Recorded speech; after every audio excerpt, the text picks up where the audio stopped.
آپ وہاں پہنچ کر اپنے آپ دیکھنا کہ کتنی لڑکیوں کی زندگیاں تباہ ہو رہی ہیں، کتنی لڑکیاں برباد ہو چکی ہیں۔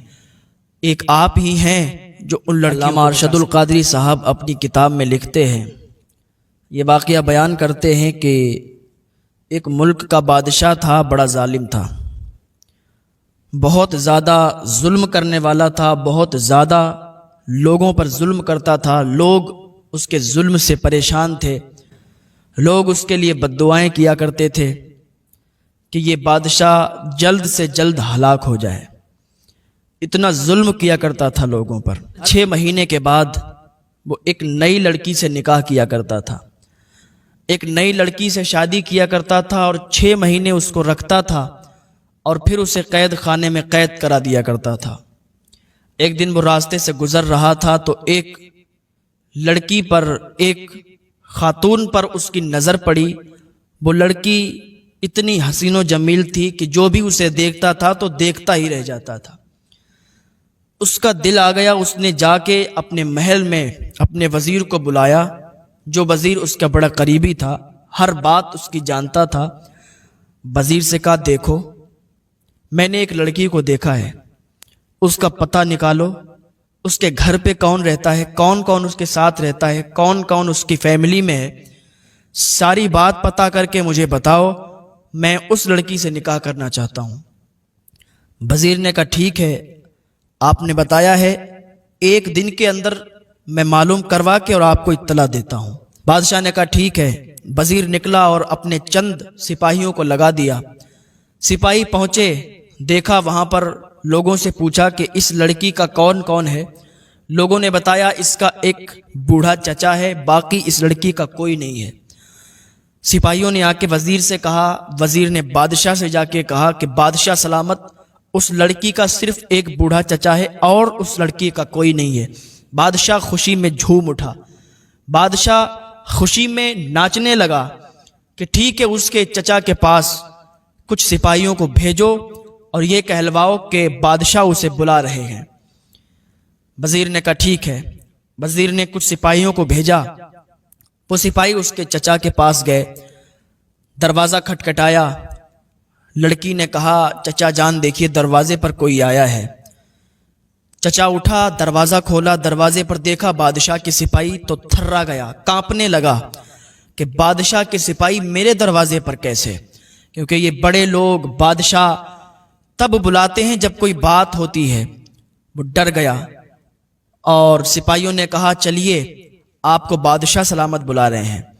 اس نے کہا ٹھیک ہے آپ چلیے، میں آتا ہوں، کیونکہ اگر وہ منع کرتا تو بادشاہ زبردستی کرتا۔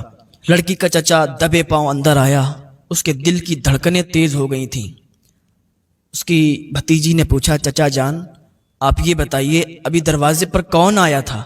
آپ اتنے ڈرے ہوئے کیسے ہیں؟ آپ اتنے سہمے ہوئے کیسے لگ رہے ہیں؟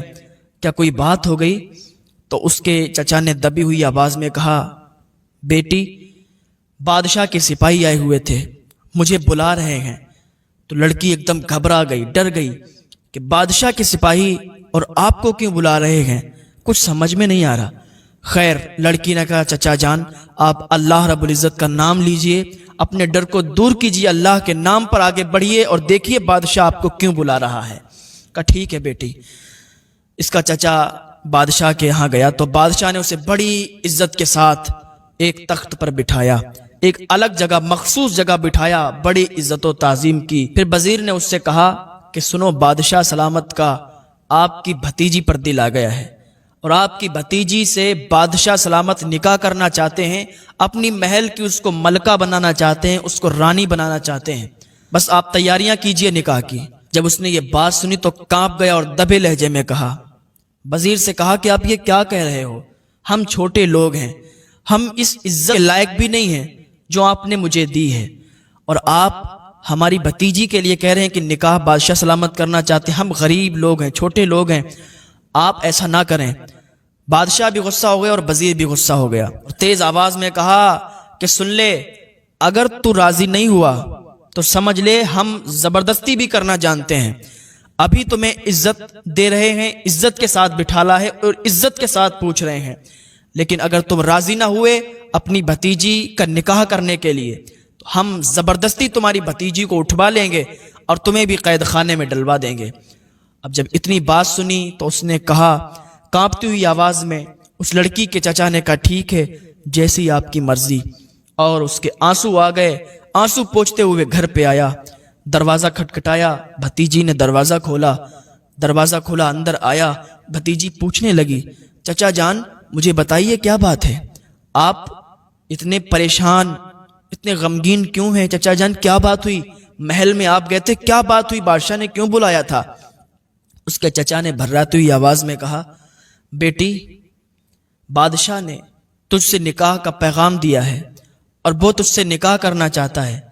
میں نے منع کیا تو کہتا ہے کہ تمہاری بھتیجی کو سپاہی اٹھا لائیں گے، اٹھوا لیا جائے گا، اور کہتا ہے کہ تمہیں قید کر دیا جائے گا۔ اب بتاؤ بیٹی میں کیا کروں؟ تو اس لڑکی نے کہا چچا جان آپ پریشان مت ہوں، پریشان ہونے کی ضرورت نہیں ہے، اگر رب کو یہی منظور ہے تو میں خوشی خوشی اس کے نکاح میں چلی جاؤں گی، قربان ہو جاؤں گی میں، آپ پریشان نہ ہوں۔ اب بادشاہ تک پیغام پہنچا دو کہ ٹھیک ہے میری بھتیجی تیار ہے، وہ آپ سے نکاح کرے گی۔ بادشاہ تک پیغام پہنچایا گیا، بادشاہ نے سنا تو بادشاہ خوشی کے مارے اچھل کودنے لگا اور کہا ٹھیک ہے تیاریاں شروع کی جائیں۔ بادشاہ نے تیاریاں شروع کروا دی۔ دن بادشاہ نے تاریخ مقرر کی تھی کہ اس دن نکاح ہوگا، اور وہ دن بھی آ گیا۔ بادشاہ نے اس لڑکی سے نکاح کیا اور رخصتی کی اور اپنے محل میں لے گیا۔ جب محل میں پہنچی تو پھر اپنا تاج شاہی جو ہیرے جواہرات سے جڑا ہوا تھا وہ اس کے سر پہ رکھ دیا۔ اب وہ کوئی عام خاتون نہیں رہی، اب وہ اس کے محل کی ملکہ بن چکی تھی، اب وہ اس کے محل کی رانی بن چکی تھی، اس بادشاہ کی بیوی بن چکی تھی۔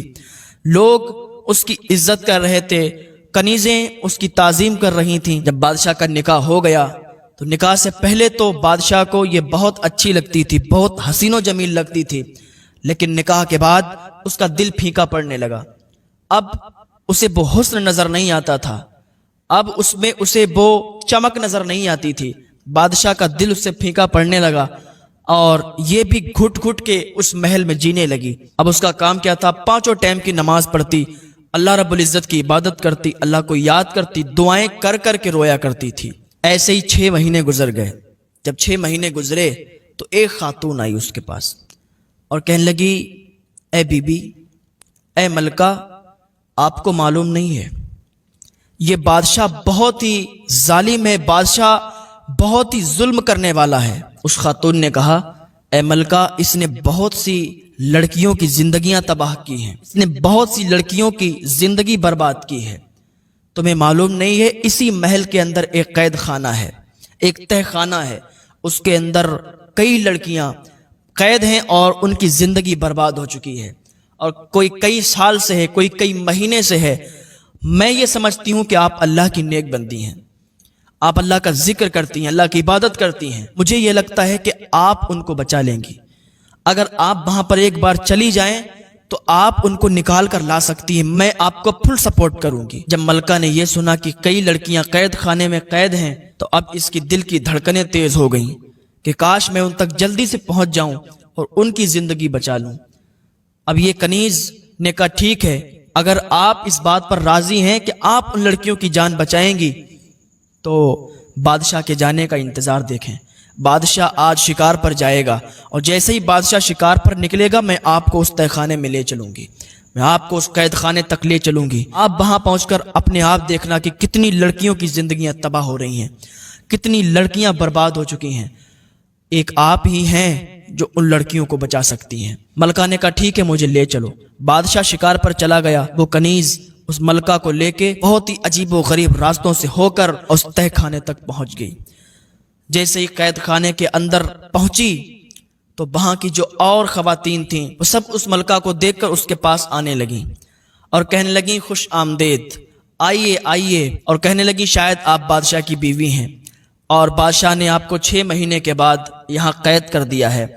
اس نے کہا نہیں تمہیں معلوم نہیں ہے، مجھے بادشاہ نے قید نہیں کیا ہے، اب ہم تم سب کو چھٹانے کے لیے آئے ہیں، اب ہم تم سب کو رہائی دلوا دیں گے، تم سب کو یہاں سے رہا کروا دیں گے۔ تمہیں معلوم نہیں ہے ہم یہاں قید خانے میں آئے نہیں ہیں، ہمیں کسی نے بھیجا نہیں ہے، ہمیں بادشاہ نے یہاں نہیں بھیجا ہے، ہم قید نہیں کیے گئے ہیں، بلکہ ہم آپ کو قید خانے سے چھڑانے کے لیے آئے ہیں۔